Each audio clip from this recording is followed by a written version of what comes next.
Okay, hello, welcome everybody. Welcome to this Finance Masterclass module number 4. Before we get started in today's session, which is going to be a lot of fun, this is where the rubber really hits the road and we're really going to get to use some of the stuff we've been learning. Quick recap on the previous module. In the previous module, we're talking about building your Fort Knox, and we spoke about provisioning cash. And at the most basic level, we said, right, we want to allocate our money. We don't want to do bank balance accounting where we're making spending decisions from all the money that's in one bank account. And as a shorthand version, a way of, it's not a substitute for, but if you can only do one thing almost, it's to provision the money in different accounts. So put the tax aside in one account, put your profit aside in another account, and then operate on the difference. So you're only truly operating with money that you've got, but you're making yourself conscious by setting aside your profit and tax. If you can't operate on what's left, it's a signal, Mike.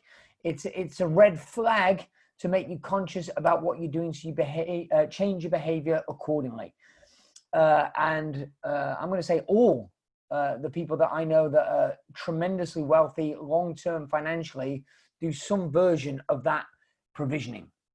But that said, let's get into this module. This is where the fun really begins. Now we've got a base level understanding of these financial principles. We're now going to start to talk about, in the remaining modules in this course, we're going to talk about the practical application. We're going to talk about buying businesses in module 8. We're going to talk about raising finance. We're going to talk about in this module, we're going to talk about financial analysis, which can sound quite dry, but actually what this is being able to read the maps of financial scorecards to tell you what to do. And I'm going to show you, I'm going to give you examples, Sonia, in this session of where I found fraud. I'm going to give you examples of where I've doubled or trebled profitability. Where it's been clear to me that management is incompetent and people need to be fired, or additional people need to be hired. It's in the numbers. The way a mentor of mine thought it was, if you can read the numbers, it's like a Rosetta Stone. So I don't know if any of you know about the Rosetta Stone. I saw it a couple of years ago, Simon, in the museum in London, in the Natural History Museum. And the Rosetta Stone was for many years, I believe I'm getting the languages right here, archaeologists or linguists had struggled to translate Egyptian hieroglyphics, and it kind of got lost in time that it was only the most educated people that knew how to write. And as empires changed, people lost the ability to write and read certain languages, and so nobody could read Egyptian hieroglyphics. But then one day in an archaeological found, they found the Rosetta Stone, and the Rosetta Stone was the exact same text. It's a cube. It was the exact same text on each side of the stone in different languages. So forgive me if anybody knows, please put it in the chat. But I believe it was Egyptian hieroglyphics, Greek, or ancient Greek, and ancient Latin, and I'm not sure what the other one was from memory. And so it allowed historians to study it and translate the text. And with what we're learning on this course is similar. How do you decipher, Nick, if I'm not keeping you awake, how do I decipher? Yeah, just so you know, I am watching you all in the sidebar here. In fact, let me move it to the top of the screen.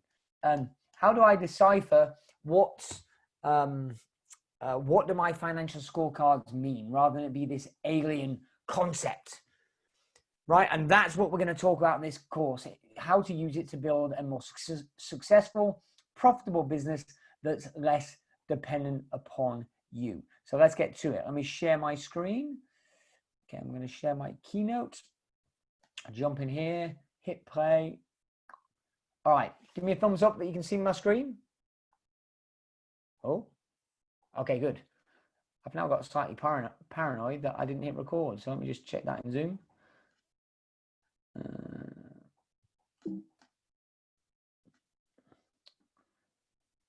And it turns out I am. So that was unnecessary sidetrack, but better late than never for those that can't join us live. Okay, so forgive me. Once again, thumbs up. You can see the screen, just so I know.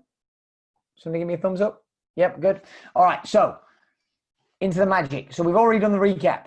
Here's the point. Here's what will instantly, Alison, make this a lot easier for you. When you're doing financial analysis, 1 is the worst number in business. What you're looking for is a trend. And in order to do that, what you need is multiple reference points side by side.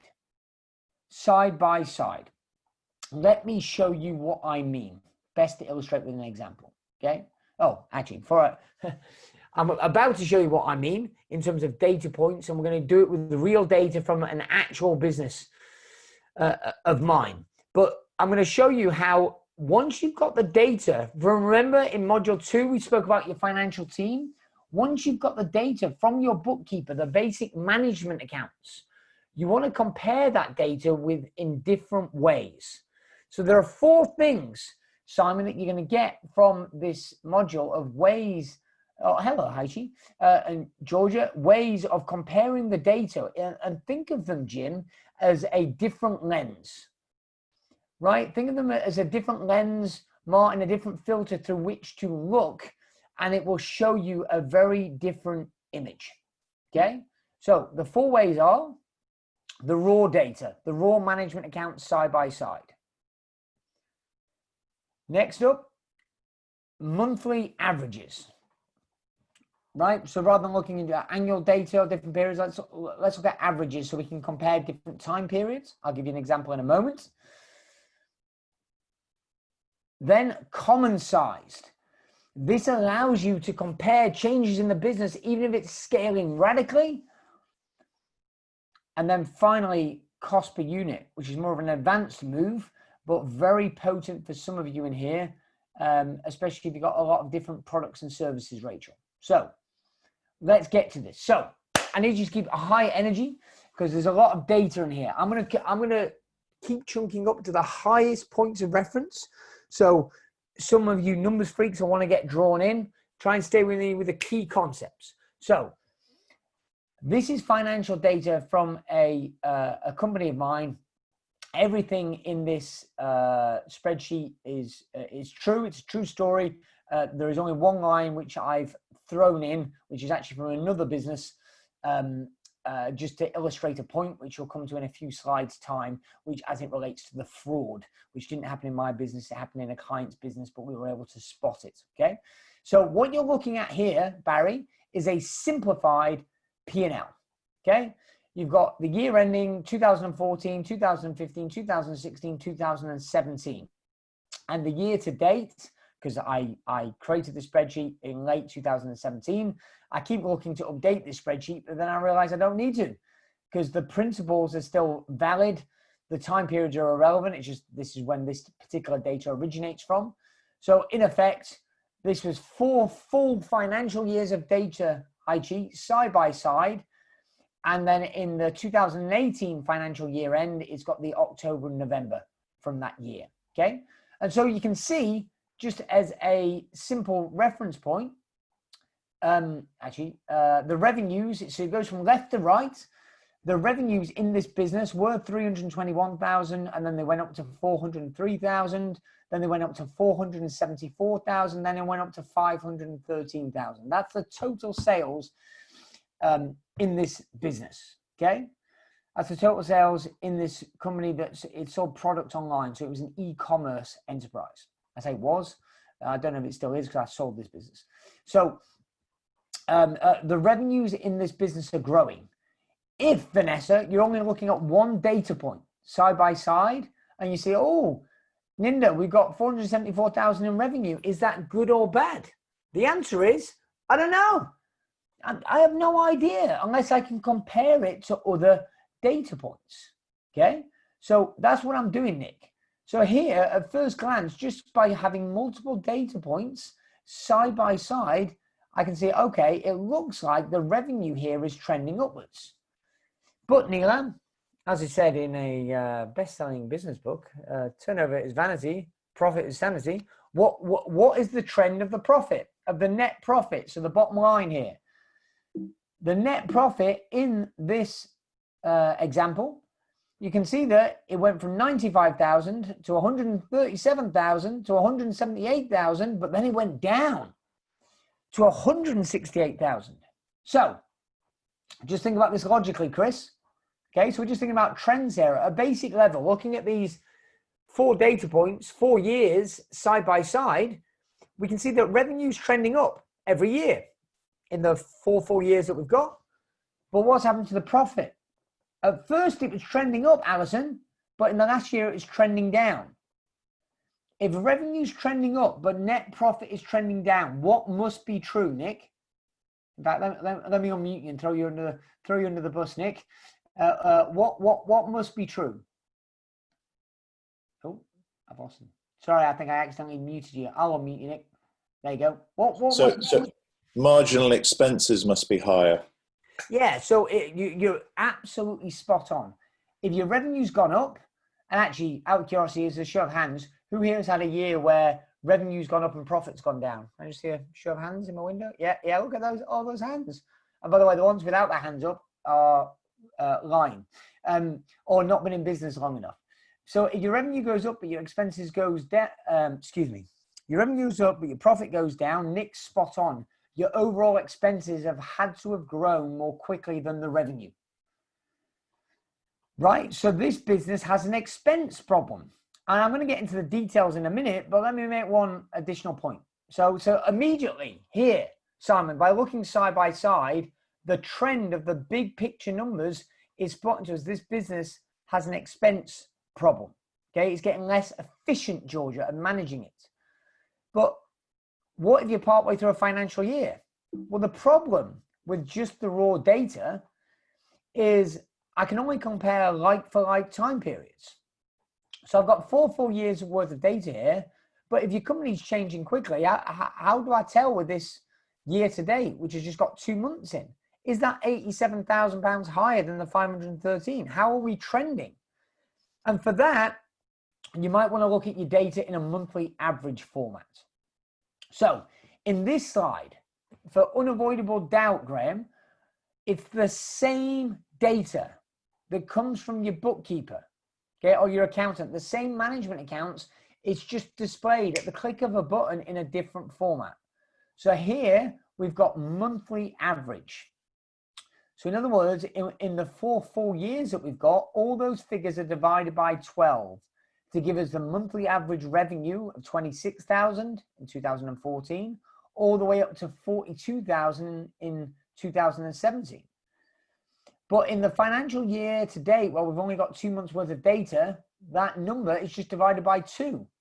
So what this allows us to do, Jim, is compare like for like. So now we can compare how are we doing this year, John, so far compared to last year.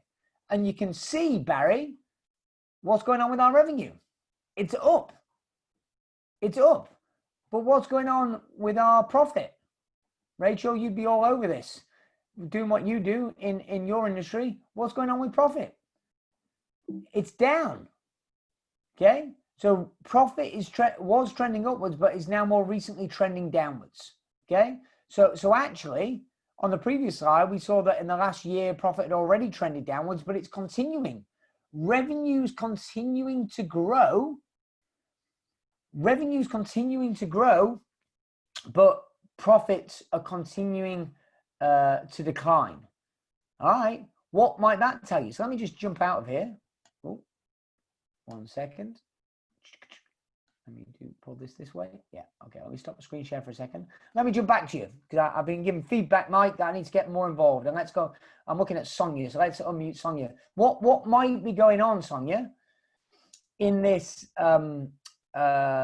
example? What if you saw this data and you saw that revenue was continuing to trend upwards, but profits were trending downwards? Where might you look? There's no right answer here. I'm curious as to what you think. And then I'm going to pounce on Beverly, who's looking very relaxed in her garden. So go ahead, Sonia. What do you think? Yeah, I'd look in the cost headings. Yes. You know, cost of goods sold as well as operating expenses. So Yes. potentially if you take a new employee on, or if the cost of delivery has got higher, I'd look at those lines to go, where is there a change?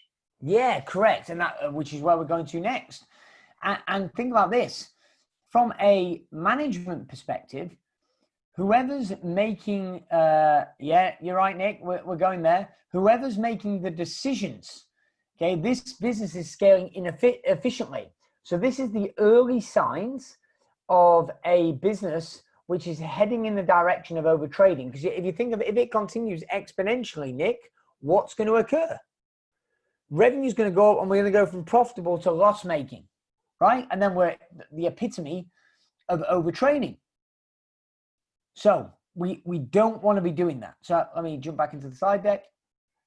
Okay. Let me move these videos in the right place. All right, let's pick up from where we were. Okay.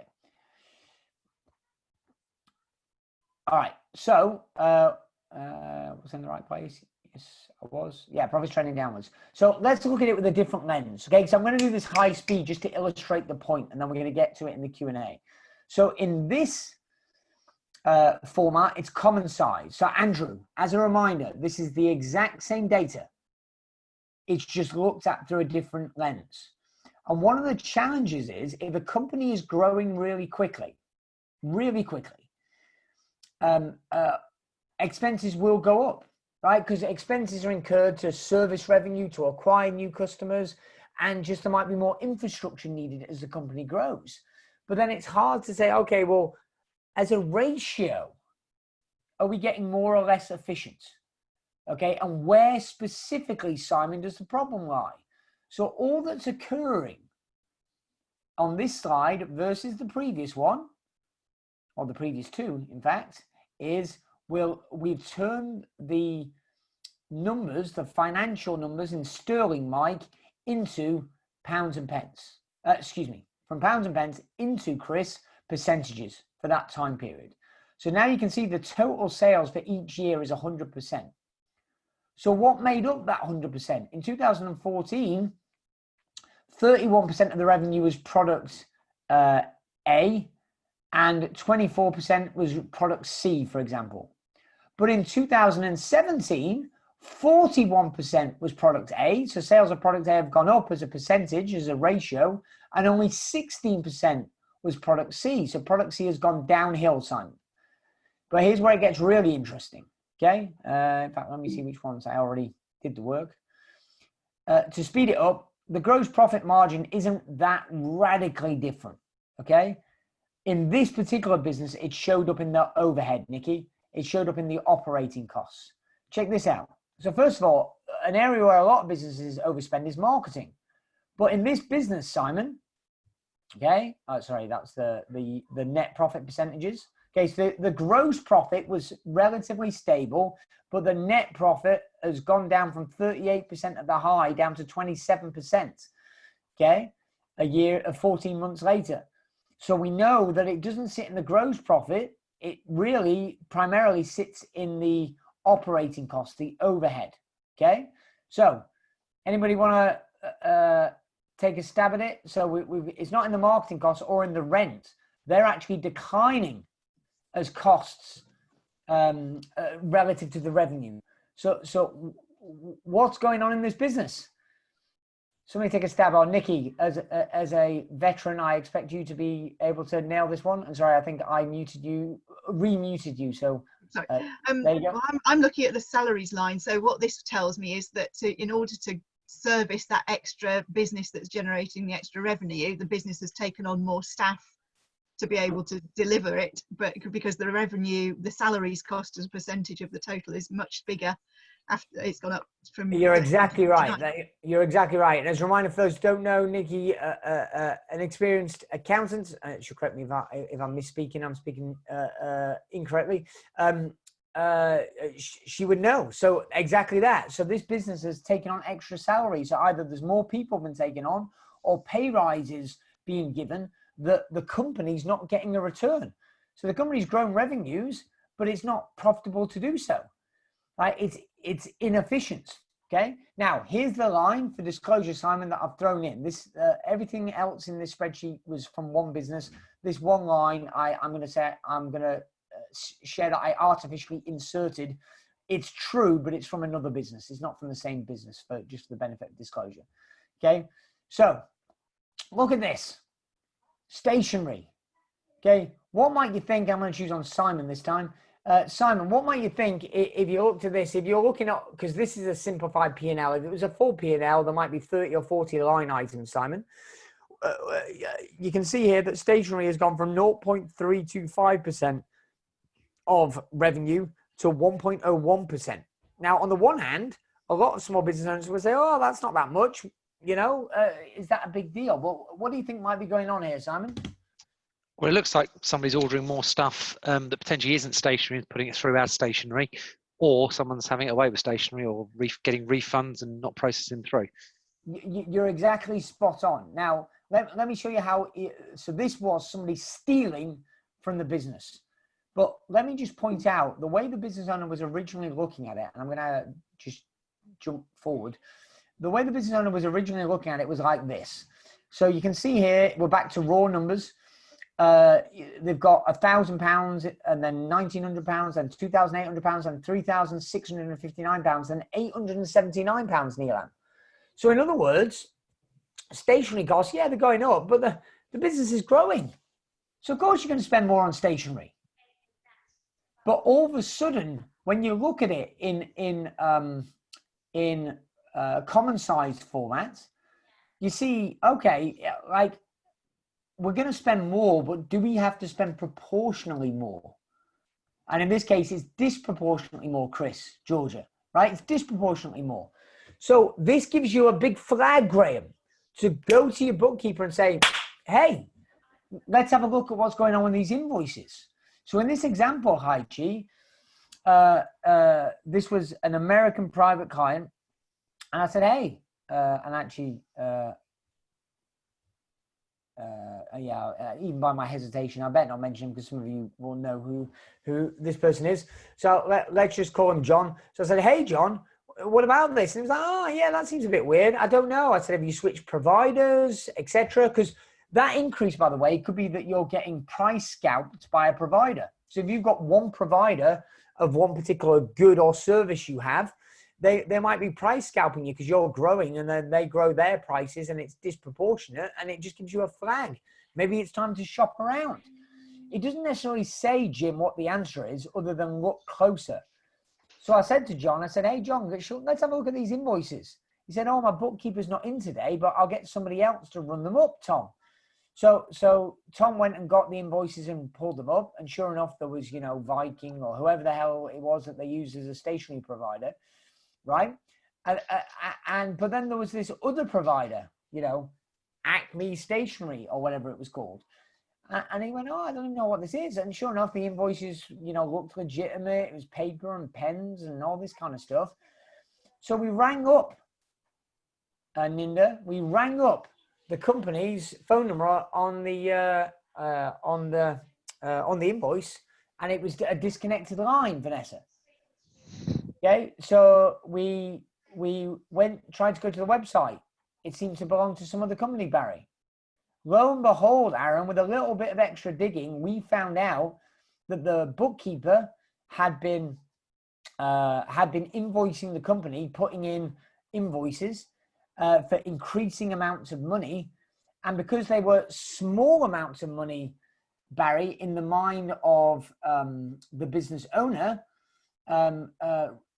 Alex, the business owner, just signed them off because there were a few £100 here, a few £100 there. And when we found this out, obviously the bookkeeper was confronted, and they never came back to work. They did a runner. And when they went back for this business, the American business where I took this one line from, was much bigger than the example on here. It was a mid 7-figure revenue company.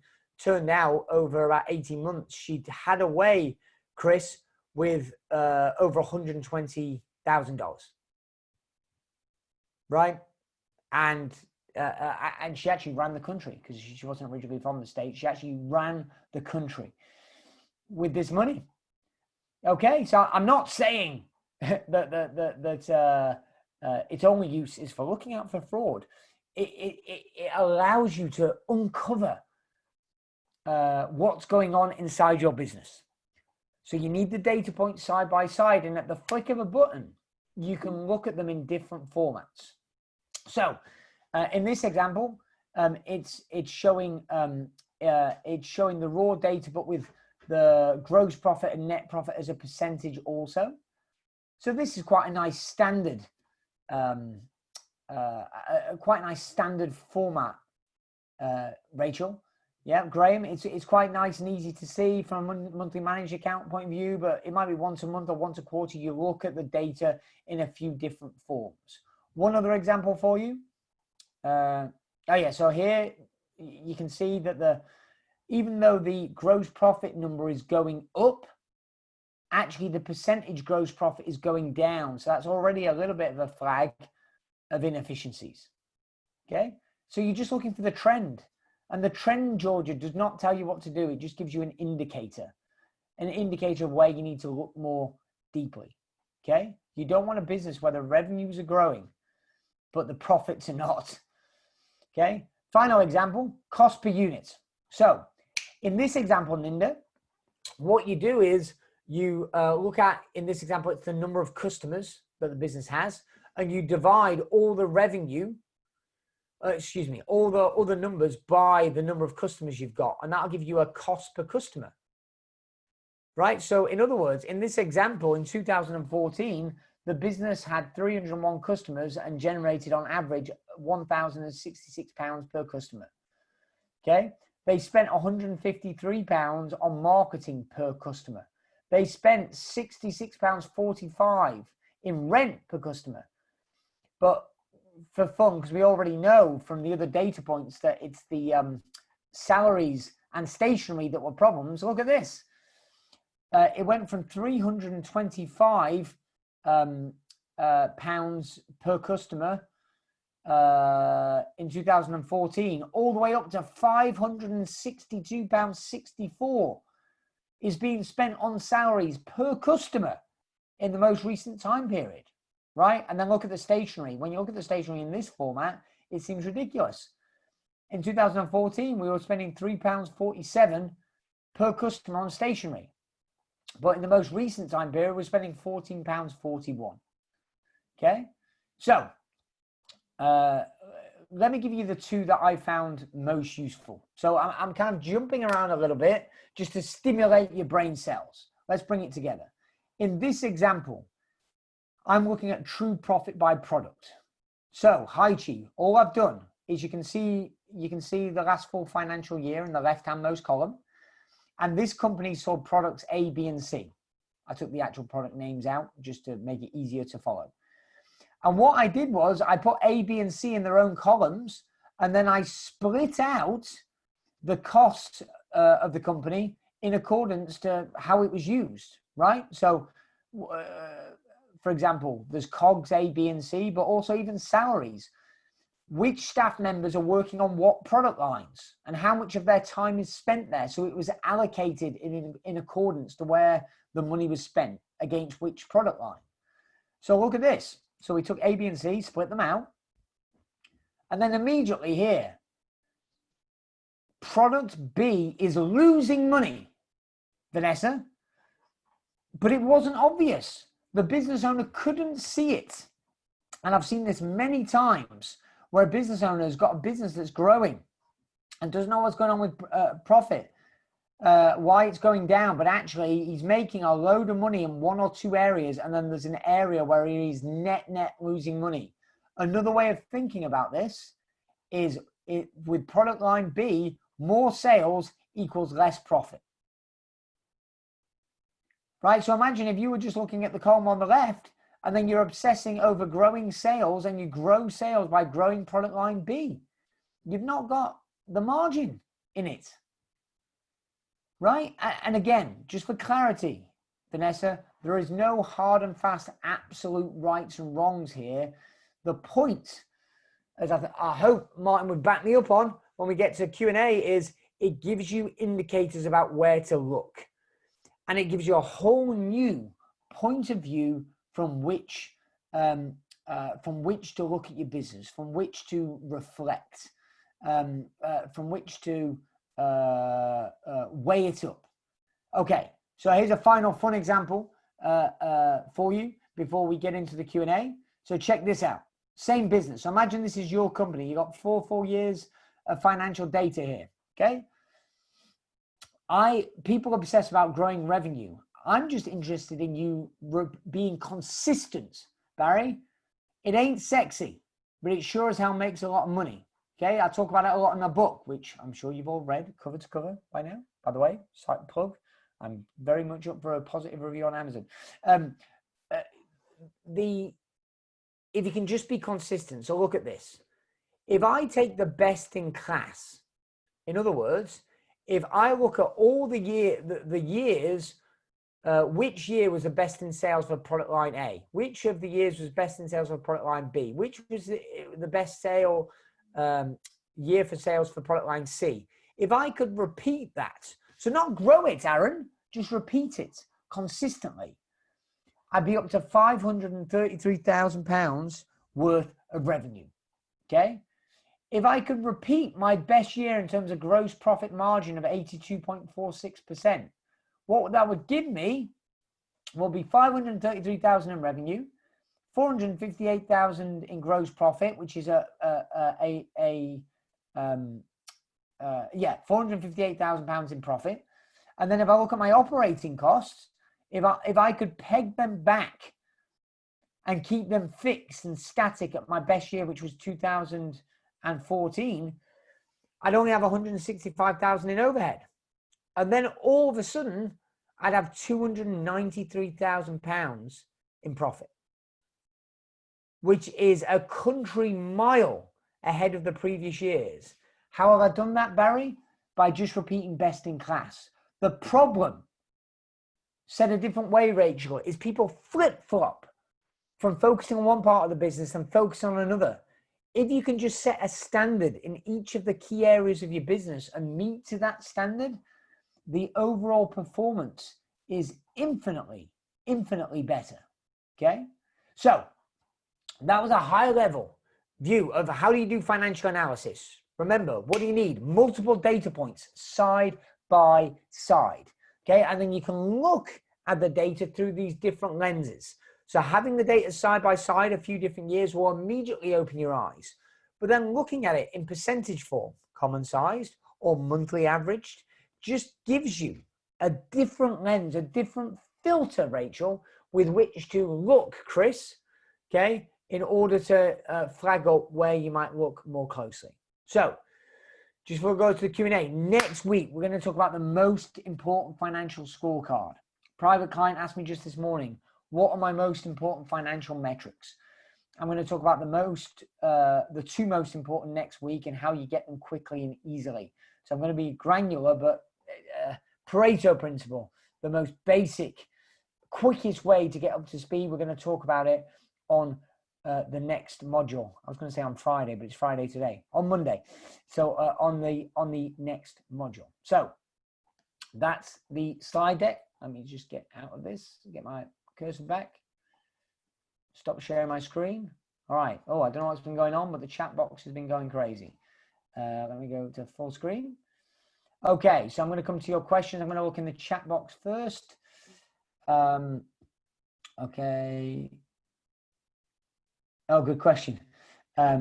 Nick says, what does overtrading mean? Is overtrading good? So overtrading is typically used, Nick, in businesses where they grow so fast, but they're unable to meet their expenses.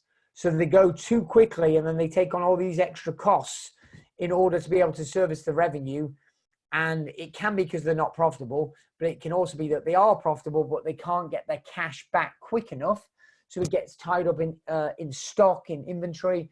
It gets tied up in assets, and then they run out of money. And being unable to meet your bills when they become due is the definition of insolvency, which we're going to talk about in another module, module 7, I believe. Overtrading is bad because you're trading beyond your capacity, beyond your comfort level, and it kills. So have you ever seen a business that skyrockets up and then goes kaput, that's normally what's happened. They've overtraded. Okay. All right. A lot of you were answering my comments earlier. Okay, so yeah, somebody said, how could the bookkeeper get the money by over invoicing if the payment goes to the supplier? Sorry, I didn't make myself very clear. Yes, I'm saying that she fabricated a company and she made up invoices and she paid herself. Okay, so yeah, Simon, you're right. She was a supplier. Yeah. Okay. Okay, Martin, and for those that don't know, Martin is a very experienced and seasoned business owner and business coach. Says, so I put weight on what he says. I'm amazed that most businesses put most, if not everything, into OPEX, i.e. overhead. A good practice is to put anything that moves with sales above the line, so you'll see the percentage movement related to revenue. Yeah, this will show overstaffing or overtraining very quickly. So yeah, I agree, Martin. So I mean, I think just the general premise, and for those that don't follow at the most basic level, you want to be able to track the trend and changes by category as it relates to sale. Okay, so yeah, as it comes up in the questions, because a few people are at different levels, but I agree. That's the whole point. That's the whole point of this financial analysis. It lets you nip problems in the bud sooner. Okay, Ninda says, increase in marketing could lead to brand enhancement, only measurable in the long term. Increase in salaries could be a long-term investment, e.g. a marketing person. You're absolutely correct, Ninda. That could be true. And that's why there's not a definite right and wrong. So two things I'd say on that. Number one is that most business owners aren't aware of it, right? And then secondly, they use it as a justification for spending the money. So I'm okay with the long-term investments. I'm good, I get it. And some things only produce an ROI over the long term. But is it in line with the budget, which is what we're talking about in 2 modules time, right?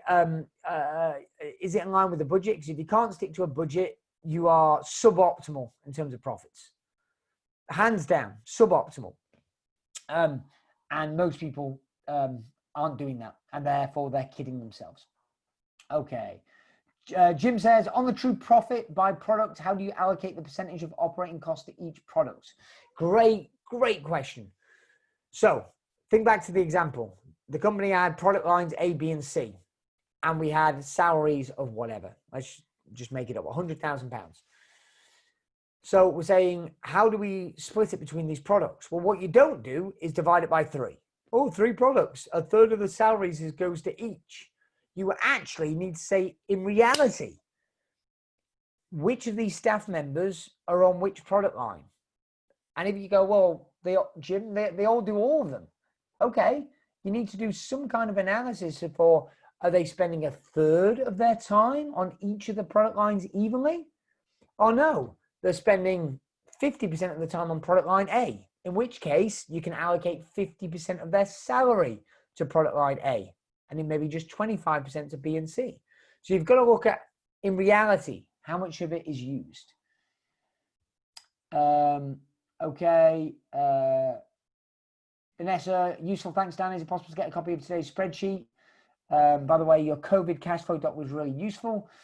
So Vanessa, we will put up the slides, or the recordings will be available and put up. But in terms of actual usage and actual spreadsheets, no, that's stuff that we only do with our mastermind members, I'm afraid. But you can get access to everything that you've seen here to look at it for examples.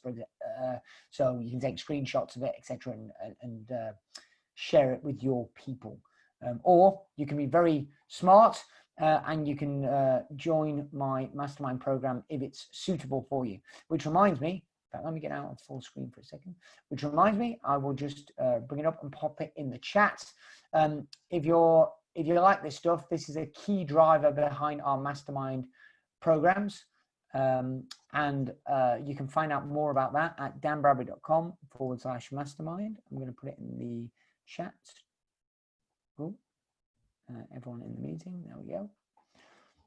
Go there for more info on the mastermind program. Right, let me go back to the chat window.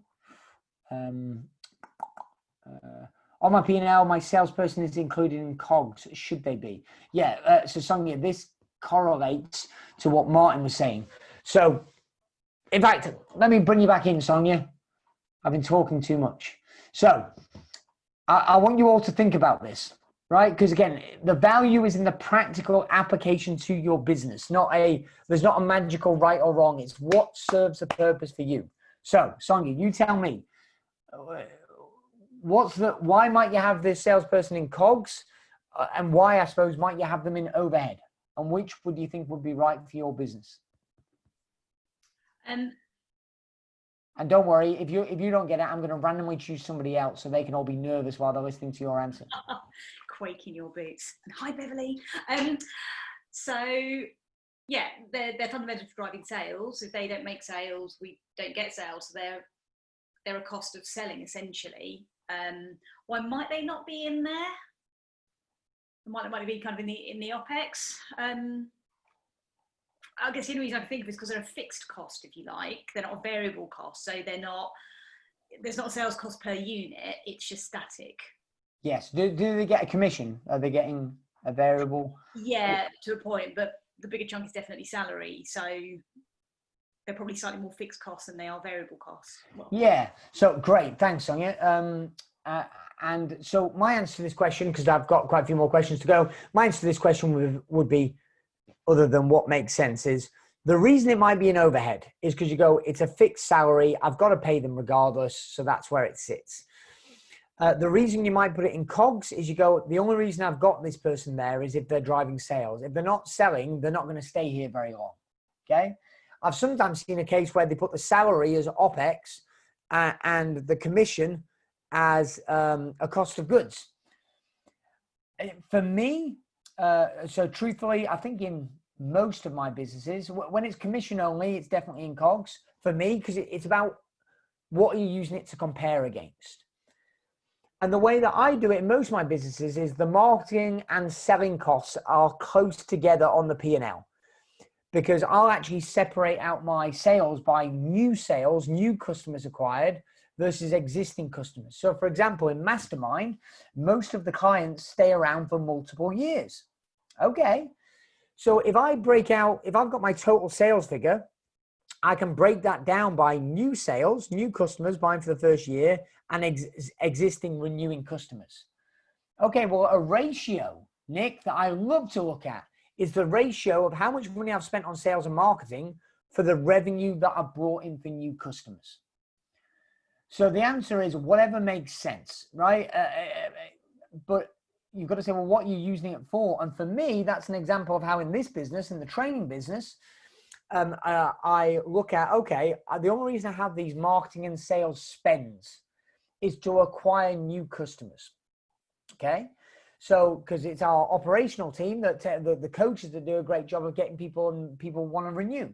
So I look at that cost related to the new sales as a ratio. Okay. That's an example for me. Okay. Mike, thanks, Dan. Good refresher. Good. You're welcome, Mike. Nikki says, Ninda, you're right. A choice to increase the staff could be a long-term plan. What knowing the numbers gives you is the prompt to ask the question. Well said, Nikki. Barry, with increasing salaries, what is the typical time frame you expect before adding a new person to the team begins to generate a return? Every new hire will take a lead time until they're performing at a level that generates a return. Do you have any benchmarks, indicative timeframes? This is a great question. Good group. Give yourselves a pat on the back. Let's go to Barry. Barry, I'd love to get some more thoughts from you on this one. Where are you? I've lost you. Are you there, Barry? Yeah. Hi, everyone. Hi, Dan. So, I mean, I'm just thinking, so different. So, for instance, a salesperson in a field sales role or a new business role is going to take longer to build pipeline and therefore to start kind of generating sales and getting sales in through the door. So the return's going to be longer versus someone who's in a more, so for instance, if the product line's a bit more transactional or kind of telesales based, it'll be far shorter. So I just wondered whether you had any benchmarks or timeframes, indicative timeframes you expect by functional role or by sector. Yeah, so I'll do the best that I can, because it's a terrible cop-out to say it depends. And really, it does. Typically, and I'll talk about sales specifically. Typically, the more complex or higher the sale price, the longer it takes for the salesperson to get up to speed. So if somebody's selling ice creams, right? So I've got a fleet of ice cream vans on the road. They can be selling and making their money back immediately. But if somebody is selling multi tens of or £100,000 worth of IT installation for big blue chip corporates, you might see 6 months or longer before you see an ROI. Okay. And for massive companies with big infrastructure projects, it can be it typically is a multi-year ROI. But for people, it's shorter. And I'm going to say for most small businesses, for most roles, I want to be able to be having that person up to speed and producing an ROI by however I've defined that for that role within 6 months, and in most cases within 3 months. Okay, but it depends on the complexity of the role. Some people you go, no, I expect them to be producing within month 1. Okay, well, you might go in sales. Often that's not realistic. They've got to take 2 weeks to get trained, and then they might start making sales, but you won't have covered their salary in the first month, but you might expect it by the end of the second month if they're on track, for an example. But sub 6 months, most cases sub 3 months. And for even in the sub 3 month camp, even if it was 90 days, often in the first 30 days, you might not be cash flow positive yet, but you've got a feel, and that relates to having the right metrics, KPIs for that role. And if they're not performing, it could be them, but it could also be your training is inadequate. But either way, even if it's because your training is inadequate, a lot of business owners justify keeping the person on because they say, I haven't had time to train them. Well, the fact is they're still not producing the ROI. So, Rachel, the question is, what are you going to do about it? Right? So, great point, Barry. Okay. Last question, then I'll go to you auditorily. Nikki, the ROI for a new person will vary. Yeah. Good idea to track over time what it is in your sector. Yeah, I'm not anti-tracking it in the sector, but I would say that inexperienced business owners, so I agree with Nikki, again, experienced accountants, but I agree with Nikki, and a lot of people look for industry averages. Well, 2 points on that. First of all, can you really believe what other people are telling you if it's come from other business owners in your industry? Probably not. And secondly, if it is true, do you want to be average? I don't. So that's a little bit of a rebuttal. Yes, very good. So I've done everything in the chat box. So unmute yourselves as you see fit, and I'll just go from. Well, you can unmute yourself in any order. Oh, I've got a round of applause from Sonia. Thanks for that. So Sonia, Nikki, Simon, Ninda, or Barry, you're on my first screen. Do any of you have any questions for anything we've discussed thus far?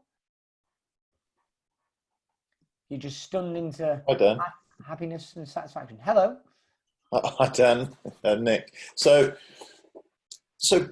presumably most or every business must have an optimized marginal profit according to turnover, beyond which they're inefficient. And I guess a lot of business owners would go for ego. Yeah, let's keep going, let's keep growing.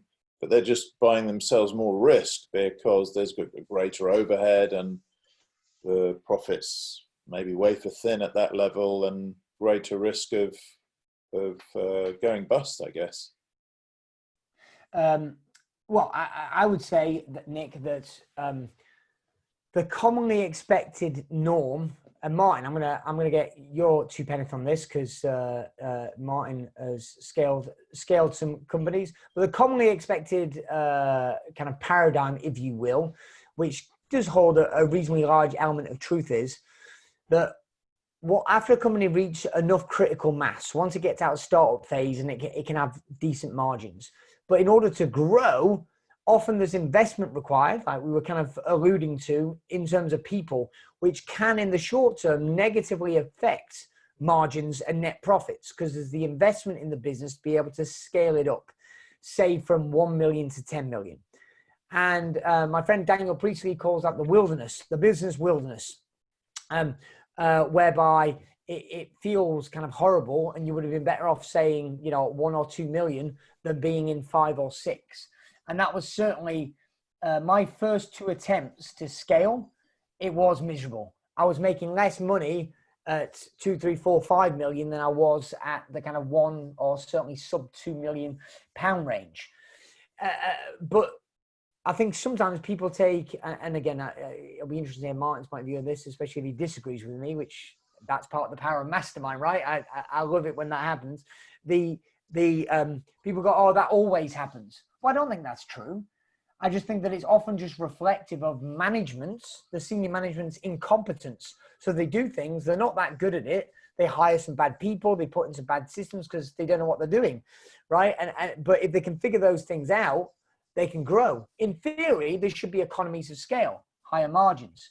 In practice, it's often diminishing returns. But the reality is it's somewhere in between the two, because in order to grow, you have to make an investment, right? Typically, or there'll be a cap on how far you can grow before you need to hire more people, get bigger office premises, etc.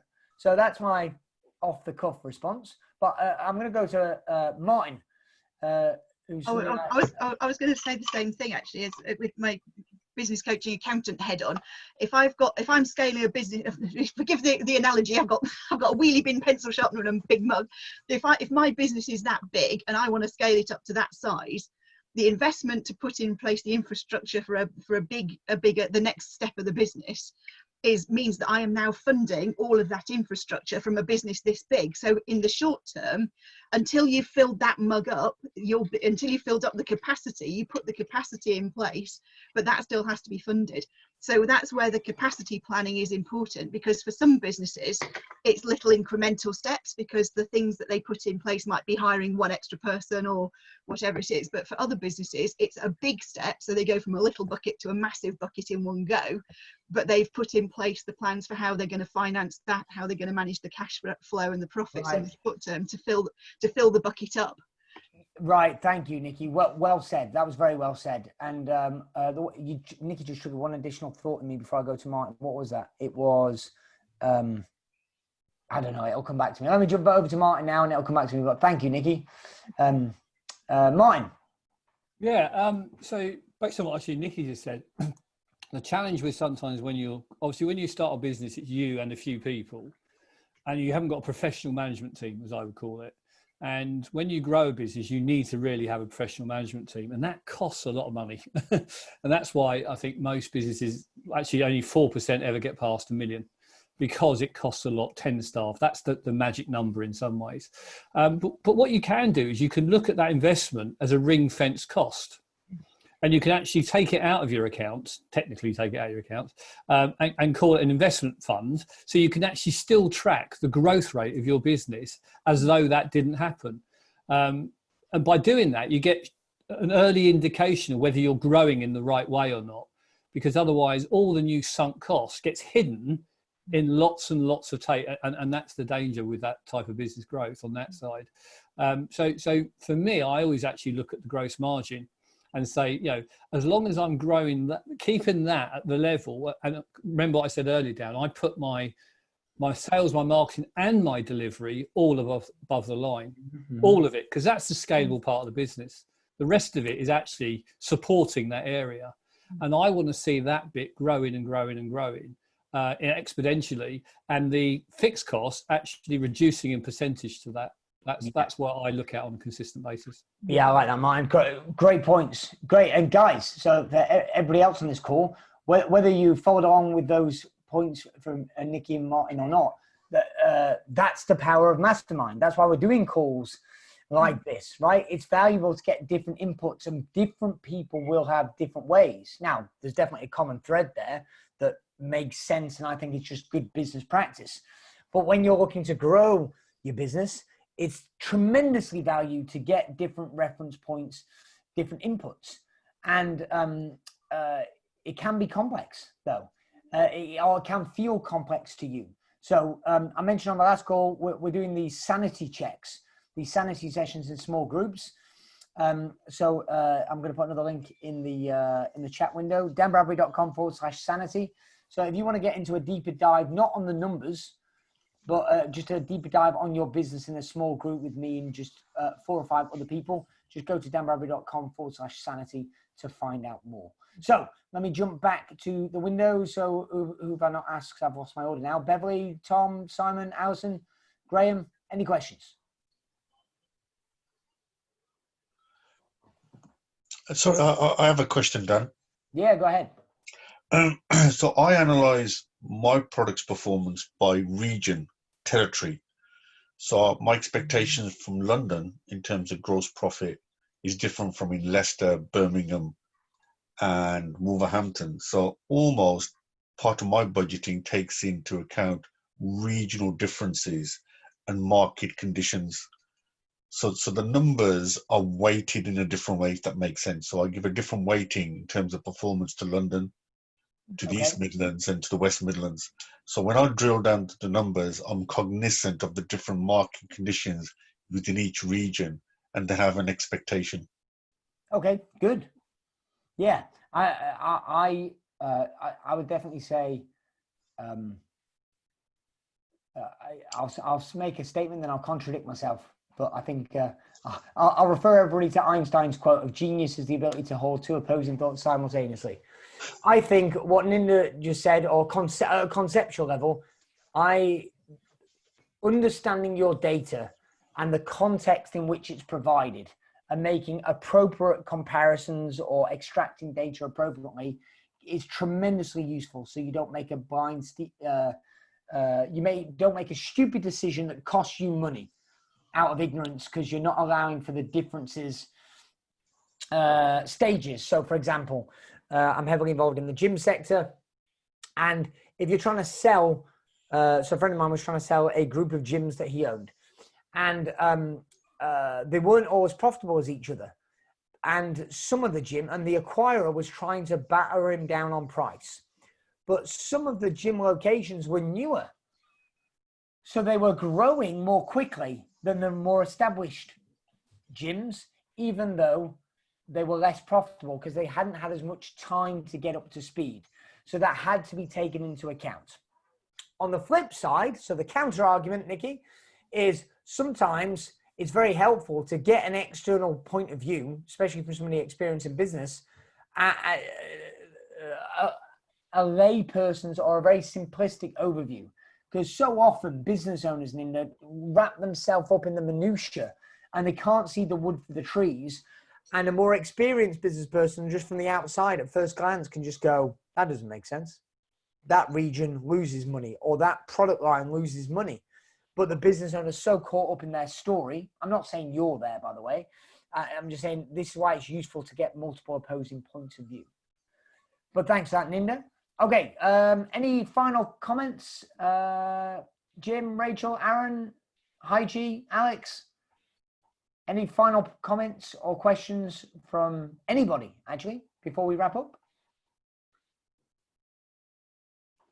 All right. In that case, guys, thank you. I look forward to seeing you in the next session. We're really starting to pick up speed now in the practical application for your business. If you want to find out more about the mastermind program, go to danbradbury.com/mastermind. And if you want a sanity check, a touch-in with me and in a small group on not just the financial stuff, but your whole overall business model, go to danbradbury.com/sanity. So thank you, everybody. See you again soon.